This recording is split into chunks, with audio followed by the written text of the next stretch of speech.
खरं तर आजचं हे आंदोलन सोलापूरच्या नातीच्या, महाराष्ट्राच्या लेकीच्या आणि या देशातल्या प्रत्येक मुलीनं सुरक्षित राहिलं पाहिजे यासाठीचं हे आंदोलन आहे. आम्ही सगळ्या जणी आज रस्त्यावरती रणरणत्या उन्हामध्ये एकत्र आलोय, कारण जो नराधम 3.5-4 वर्षाच्या चिमुरडीवरती अत्याचार करतो त्याला जगण्याचा अधिकार नाही, तो फासावरतीच लटकला पाहिजे, ही मागणी समस्त सोलापूरकरांची, महाराष्ट्राची आहे.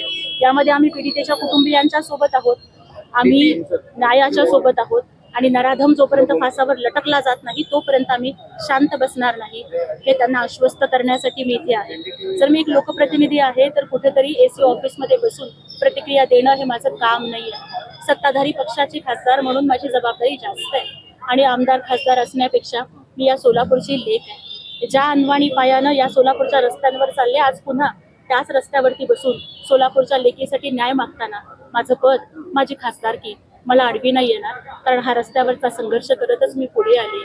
आणि त्यामुळे ज्या महिलांनी हंबरडा फोडला, ज्या महिलांनी आक्रोश केला की त्या नराधमाला ठेचून मारला पाहिजे, त्याला भर चौकात फाशी दिली पाहिजे, आम्ही त्यांच्या भावनांशी सहमत आहोत.